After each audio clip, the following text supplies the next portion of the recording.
નમસ્તે વિદ્યાર્થી મિત્રો, આવતીકાલે તમારું સામાજિક વિજ્ઞાનનું પેપર છે. આપણે 3 વિડીયો ઓલરેડી અપલોડ કરી દીધા છે. વિભાગ એ, વિભાગ બી અને વિભાગ સી.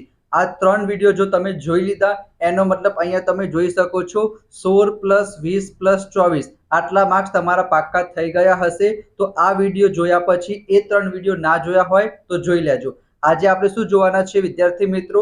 વિભાગ ડી. અહીંયા તમે જોઈ શકો છો તમારે 5 પ્રશ્નો પૂછાશે, એક નકશો પૂછાશે, ટોટલ 5 પૂછાશે 4-4 માર્ક્સના. તો તમારે કેટલા માર્ક્સ પાક્કા થઈ જશે? 20 માર્ક્સ પાક્કા થઈ જશે. બરાબર. તમારે શું કરવાનું છે વિદ્યાર્થી મિત્રો? આ સોલ્યુશન છે, આની પીડીએફ તો હું તમને આપીશ, પણ એમાં વિદ્યાર્થી મિત્રો મોસ્ટ ઇમ્પોર્ટન્ટ પ્રશ્નો મેં ટીક નથી કર્યા. તો તમારે શું કરવાનું છે? આ વિડીયોને અંત સુધી જોવાનો છે. તમારા ગેરંટી 20 માર્ક્સ પાક્કા થઈ જશે. કેમ? કારણ કે તમારા ભાવિકના સ્વાધ્યાય પત્રમાં વિભાગ ડી માં 28 પ્રશ્નો આપેલા છે વિદ્યાર્થી મિત્રો, બહુ જ મોટા છે. તમારી પાસે એટલો સમય નથી. વિભાગ બી માં 60 પ્રશ્નો છે, વિભાગ સી માં 50 પ્રશ્નો છે. તો 50 60 110 પ્રશ્નો અને આર્યાએ 28 150 પ્રશ્નો થશે વિદ્યાર્થી મિત્રો. તમે બધા નહીં વાંચી શકો. તો જે મેં 4 વિડીયો અપલોડ કર્યા છે એમાં બધામાં મેં 15 20 પ્રશ્નો કીધા છે, એ તમે મોઢે કરી દો તો પણ વિદ્યાર્થી મિત્રો કાલના પેપરમાં તમારા ખૂબ જ સરસ માર્ક્સ આવશે. 10મા ધોરણમાં પણ મારો સપોર્ટ બહુ જ મળશે. તો બે હાથ જોડીને હું નમ્ર વિનંતી કરું છું કે વિડીયોને લાઈક કરી દેજો. ચેનલને સબસ્ક્રાઇબ ના કરી હોય તો સબસ્ક્રાઇબ કરીને નોટિફિકેશન ઓન કરી દો.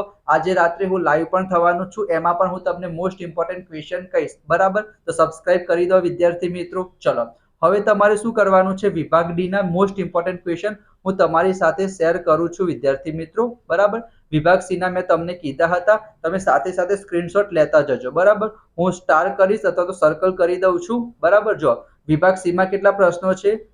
50 પ્રશ્નો છે, પણ મેં તમને 15 પ્રશ્નો આપ્યા છે. એ 15 પ્રશ્નો તમારે કરવાના છે. બરાબર. ચલો, તો અહીંયા વિદ્યાર્થી મિત્રો વિભાગ ડી તમે જોઈ શકો છો 1 નંબરથી લઈને 5 નંબર સુધી 5મા ચેપ્ટરના છે. તો આ 5 પ્રશ્નમાંથી એક પ્રશ્ન તમારી પરીક્ષામાં 100% પૂછાશે.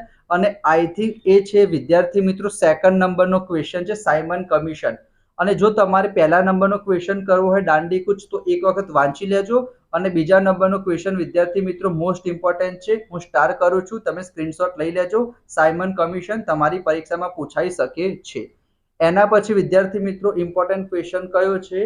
એના પછી છે વિદ્યાર્થી મિત્રો 7મા નંબરનો ક્વેશ્ચન તમારી પરીક્ષામાં પૂછવાના ચાન્સીસ છે કે આપણા જે સરદાર વલ્લભભાઈ પટેલ છે એમનો શું ફાળો છે 562 જેટલા દેશી રાજ્યો હતા એનું એકત્રીકરણ કરવામાં અથવા તો એકીકરણ એટલે કે ભેગા કરવામાં. હવે તમે કહેશો કે સર અમને યાદ નથી રહેતું, તો તમારે શું કરવાનું? તો એના માટે વિદ્યાર્થી મિત્રો ઉપર તમે આઈ બટન ઉપર ક્લિક કરશો ને તો સરસ મજાની તમને પ્લેલિસ્ટ મળી જશે ધોરણ 9ની સામાજિક વિજ્ઞાનની ભાવિકના સ્વાધ્યાય પત્રની બધા જ વિભાગની.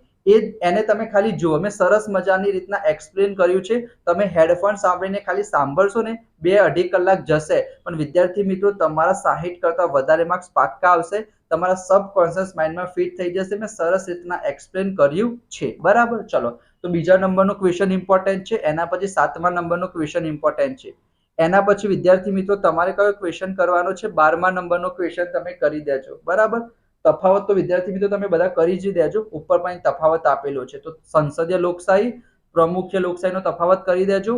ચૂંટણી એ લોકશાહીની પારાશીશી છે, કારણ આપો. તો આ ક્વેશ્ચન 11મો અને 12મો એ બંને ક્વેશ્ચન તમે કરી દેજો. એના પછી વિદ્યાર્થી મિત્રો કયો ક્વેશ્ચન તમારી પરીક્ષામાં પૂછાઈ શકે છે? એ છે વિદ્યાર્થી મિત્રો તમારો 21મા નંબરનો ક્વેશ્ચન કે આતંકવાદી હુમલો તેમજ વિશ્વની કેટલીક આતંકવાદી ઘટનાઓ વિશે લખો. તો અહીંયા જેમ કે અક્ષરધામમાં થયું હતું, તમને આઈડિયા હશે. એના સિવાય દિલ્હીમાં થયું હતું, મુંબઈમાં તાજ હોટલ ઉપર થયું હતું, અમેરિકામાં WTO છે world trade centre, sorry WTC world trade centre, એના ઉપર હાઈજેક કર્યું હતું વિમાન. તો આ બધી 5-6 ઘટના છે, એના વિશે તમારે લખવાનું છે વિદ્યાર્થી મિત્રો. એના પછી વિદ્યાર્થી મિત્રો ઇમ્પોર્ટન્ટ ક્વેશ્ચન છે, ટૂંકનોંધ તફાવત તમે કરી દેજો. એના પછી વિદ્યાર્થી મિત્રો તમારી પરીક્ષામાં કયો પૂછાઈ શકે છે?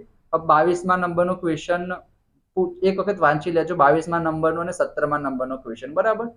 ઓછા ચાન્સીસ છે પૂછાવાના, પણ એક વખત તમે વાંચી લેજો. એના પછી વિદ્યાર્થી મિત્રો નકશામાં વાત કરીએ તો જે 24મા નંબરનો નકશો છે એ મને લાગે છે તમારી પરીક્ષામાં પૂછાઈ શકે છે.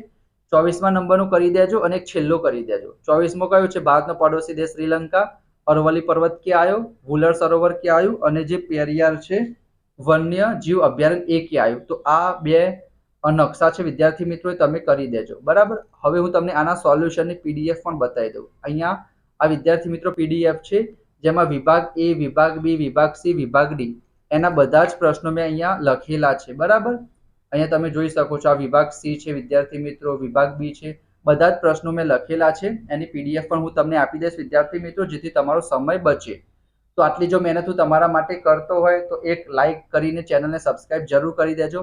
આપણે મળીશું નેક્સ્ટ વિડીયોમાં. ત્યાં સુધી જય શ્રી કૃષ્ણ, જય સ્વામિનારાયણ, રાધે રાધે.